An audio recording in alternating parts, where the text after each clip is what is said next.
Channel let's do it with me में आपका बहुत बहुत स्वागत है। राधे राधे। सो एक बार मैं फिर आ गई हूँ एक अनदर लेक्चर के साथ जिसका नाम है क्या, कब, कहाँ और कैसे।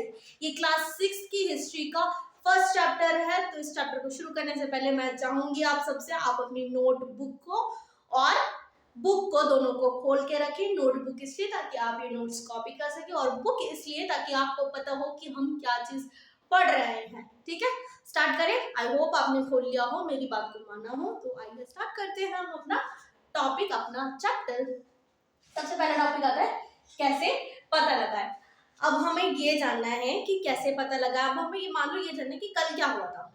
कैसे पता लगाएंगे हम कल क्या होगा। आपको तो पता है, आने वाले जनरेशन को पता होगा कि कल क्या हो रहा है, कल क्या होगा, पिछले साल क्या हुआ था, जानना है ना हमें। इतिहास तो देखो एक ऐसा ही सब्जेक्ट है जिसको जानने की इच्छा हमारे अंदर बढ़ती जाती है। ठीक है, आजकल के टाइम पे तो क्या होता है कि इतिहास नींद आ रही है, बट ऐसा नहीं होता। बहुत से लोगों को इतिहास में बहुत ज्यादा इंटरेस्ट भी होता है। तो इन लोगों को बहुत क्यूरियोसिटी होती है कि भाई पहले क्या हुआ था, पिछले साल क्या हुआ था, उससे पिछले साल क्या हुआ था, 2 साल पहले क्या हुआ था, 2 करोड़ साल पहले क्या हुआ था। तो ये सब जानना लगा रहता है। तो इन सबका पता कैसे लगाएंगे, चलो मैं बताती हूँ कैसे लगाएंगे।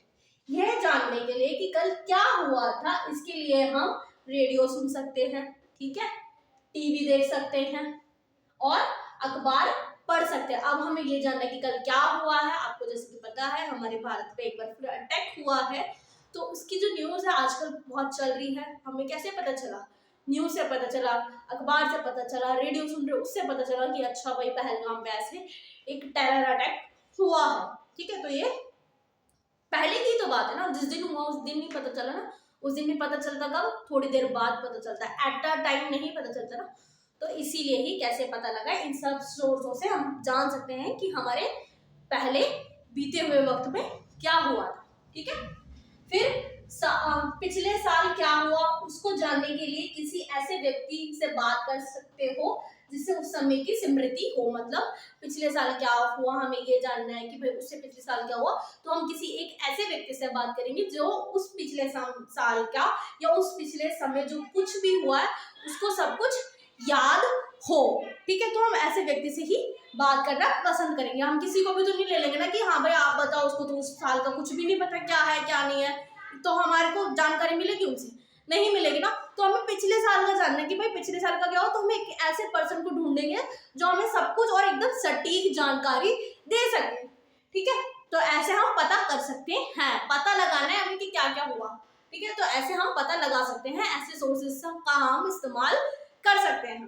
ठीक है, अब हमारा अगला टॉपिक है कि अतीत के बारे में हम क्या जान सकते हैं। हमें जानना है कि अतीत में क्या हुआ, अतीत के लोग कैसे थे, क्या खाते थे, क्या पीते थे, हमें ये सब जानना है। ठीक है, तो हम अतीत के बारे में क्या जान सकते हैं। तो अतीत के बारे में जाना जा सकता है। ओ माय गॉड, जाना जा सकता है, हाउ, कैसे, आओ, क्या जाना जा सकता है, क्या जान सकते हैं। लोग क्या खाते थे, पहले के लोग जो हैं वो क्या खाते थे, कैसे कपड़े पहनते थे, क्या घर कैसे होती थी, उनके घर कैसे होते थे। हमारे घर तो भाई ईंट पत्थर लैंडर में गंटर के होते थे, पहले के घर होते थे ऐसे नहीं होते थे। तो कैसे घर कैसे होते थे, पशुपालकों के बारे में कैसे होते थे। आजकल के तो पेट बहुत अच्छे से पाल लेते थे, पहले के लोग पेट्स को कैसे पालते थे। ठीक है, कृषकों और पुरोहितों के बारे में, पुरोहित मतलब पंडितों के बारे में। ठीक है, इनके साथ ही हम यह भी जान सकते हैं कि बच्चे कौन से खेल खेलते थे। आजकल बच्चे क्या खेल रहे हैं, पबजी खेल रहे हैं, फ्री फायर खेल रहे हैं या इलेक्ट्रॉनिक्स गेम खेल रहे हैं। पहले के टाइम पे था क्या, ऐसा कुछ नहीं था ना। तो पहले के लोग क्या फिर ऐसा गेम खेला करते थे जो हम आज नहीं खेल पा रहे। ठीक है, तो उनका भी खेल हम जान सकते हैं और बहुत सी जानकारियां हासिल कर सकते हैं इसके अलावा भी। ठीक है, तो अतीत एक ऐसा ही टॉपिक है जो हमें जानकारियों का भंडार सौंप देता है कि आप इतनी सारी जानकारियां लो, मैं बता रहा हूँ आपको, लो आप जानने लायक तो बनो बस। ठीक है, तो हम जान सकते हैं। अब अगर आप यहाँ तक आ गए हो तो प्लीज मेरी इस वीडियो को भी लाइक कर दो, शेयर कर दो और एक प्यारा सा कमेंट करना मत भूलना। ठीक है, तो चलो बढ़े आगे। लोग कहाँ रहते थे, तो अगला टॉपिक है आपका कि लोग कहाँ रहते थे।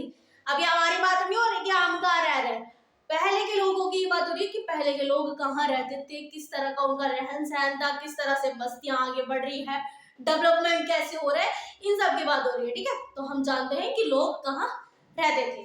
तो आइए, कई लाख वर्ष पहले लोग नदी के किनारे रहा करते थे। तो ऐसा बोला गया है कि पहले के लोग कहाँ रहते थे, नदियों के किनारे रहते थे। नदियों के किनारे मतलब ये मतलब ये नदियों तो बिल्कुल ही यही रह, नदियों के किनारे मतलब नदी यहाँ है तो आसपास के क्षेत्रों में ही रह रहे हैं, बस ये है। ठीक है, तो नदियों के किनारे रहा करते थे।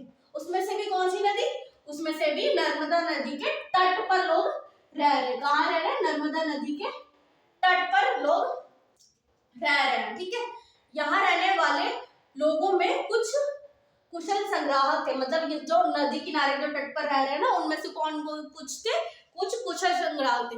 कुशल संग्राहक वो लोग होते हैं जिनको आसपास के क्षेत्रों की पूरी पूरी जानकारियां होती है, जंगलों की जानकारियां होती है, आसपास क्या हमें खाने के लिए सोर्स मिल सकते हैं, हम कैसे सर्वाइवल कर सकते हैं, उन सब की जिनको जानकारी होती है उनको क्या कहते हैं, कुशल संग्राहक कहते हैं। ठीक है, तो कुशल संग्राहक है, इन्हें अपने आसपास के जंगलों की संपूर्ण जानकारियां होती है, कौन से वाली चीज से हमें क्या मिल सकता है, इन सब की जानकारी किसको है, कुशल संग्राहक को होती है। ठीक है, और भोजन में भी पहले के लोग क्या खाते थे, आज के टाइम पे तो क्या हम पिज्जा खा रहे हैं, बर्गर खा रहे हैं, चाउमीन खा रहे हैं, तो क्या पहले के टाइम पर भी लोग ऐसे खाते थे? तो पहले के टाइम पे लोग क्या खाते थे, क्या होता था उनका खाना, तो पहले के टाइम पे लोग जड़, पेड़, जड़ मतलब पेड़ों की जड़ है यहाँ पे सॉरी गाइस, पेड़ों की जड़ खाते थे, फल खाते थे, जंगल के अन्य उत्पादों का संग्रह करते थे, मतलब पत्ते हो गए, मतलब बहुत सी ऐसी चीज है, फल हो गए, कंदमूल हो गए, जो हम आज नहीं खा सकते ना, वो लोग उस टाइम पे खाते थे और आज तक जिंदा हैं। तो आपने सुना होगा कि पहले के खान पान में और अब के खान पान में बहुत ज्यादा डिफरेंस है। पहले के लोग जो है ना अभी तक भी ना 100 साल तक जी जाएंगे, और आप और हम क्या आने वाले टाइम में 100 साल तक जी जाएंगे? बिल्कुल नहीं जी पाएंगे। 60 भी क्रॉस कर देना गाइस बहुत बड़ी बात है हमारे लिए, बहुत बड़ी बात, कि हम 60 इयर्स भी अपने कंप्लीट करके जा रहे हैं। पहले अब नहीं कर सकते क्योंकि हमारा क्यों नहीं कर सकते, हमारा खान पान ही ऐसा नहीं, हम तो भाई चाउमीन खा रहे हैं, बर्गर खा रहे हैं, पिज्जा खा रहे हैं। पहले के लोग क्या घी खाते थे, मक्खन खाते थे, सुबह सुबह का उनका उठना बैठना सब एकदम डिसिप्लिन से होता था। आज के टाइम पे डिसिप्लिन की तो बस पूछो ही मत, डिसिप्लिन का डी भी हमारी लाइफ में जुड़ जाए ना तो हम भी कहां से कहां पहुंच जाएंगे। तो प्लीज, ये नहीं कह रही मैं कि डिसिप्लिन गलत है, डिसिप्लिन बहुत अच्छी बात है, आप भी अपनी लाइफ में डिसिप्लिन अपनाओ, सीरियल वाइज सब कुछ करो, डिसिप्लिन के साथ रहो, आप भी लंबा जियोगे, आप भी सब कुछ देखोगे और सक्सेसफुल हो जाओगे। डिसिप्लिन भी जैसे कंसिस्टेंसी कहते हैं ना, consistency is the key of success, ऐसी डिसिप्लिन भी है। डिसिप्लिन को भी अपनी पढ़ाई में जोड़ो, आप जरूर सक्सेस होगे। चलो वापस आते हैं अपने टॉपिक पे। ठीक है, तो आप देखो, अब अपनी बुक का नोटबुक, मैंने इसलिए बोला था बुक और नोटबुक खोलने के लिए क्योंकि अब यहाँ से लोकेशन स्टार्ट है, आपको पता होनी चाहिए। बुक में ध्यान रखना, मैप वगैरह है, मैं यहाँ पे बना रही हूँ, आप अपनी बुक के मैप में देखना। ठीक है, ड्रॉ आप भी करना मेरे साथ ही। ठीक है, और अब मेरे मैप का भी कुछ ऐसा वैसा मत बोलना, मैं थोड़ा ऐसी रील बना रही हूँ, मेरी ड्राइंग बहुत गंदी है। तो ये हमारे कुछ भारत का मैप है। ठीक है, तो ये बोल रहा है उत्तर पश्चिम में सुलेमान और किरथर की पहाड़ी। उत्तर पश्चिम, ये हमारा उत्तर है, ये दक्षिण है, ये पूर्व है, ये पश्चिम, आपको पता है ना। तो उत्तर पश्चिम में यहाँ पर क्या है, सुलेमान और किरथर की पहाड़ियां है। यहाँ पे उत्तर पश्चिम में क्या है, सुलेमान और किरथर की पहाड़ियां हैं।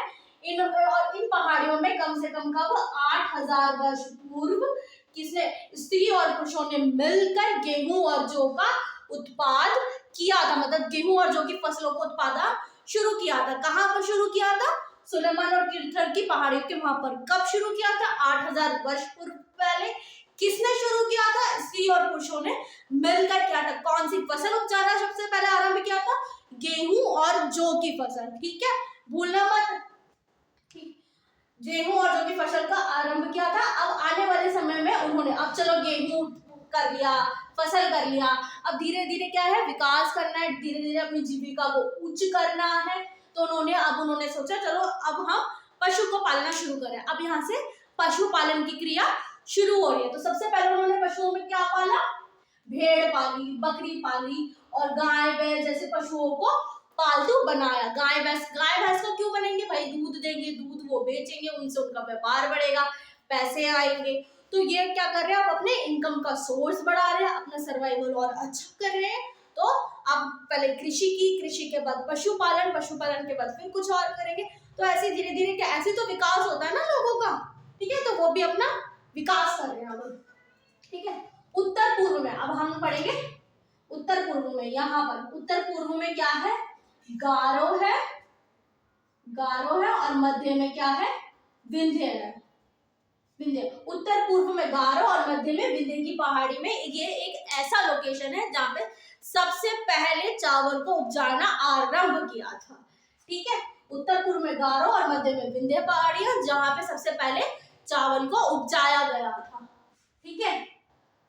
चावल को उपजाया गया था। देखो मैं पढ़ लेती हूँ। उत्तर पूर्व में गारो तथा मध्य भारत में विंध्य की पहाड़ियां ये वह स्थान है जहाँ कृषि का विकास हुआ था और सबसे पहले चावल को उपजाया गया था।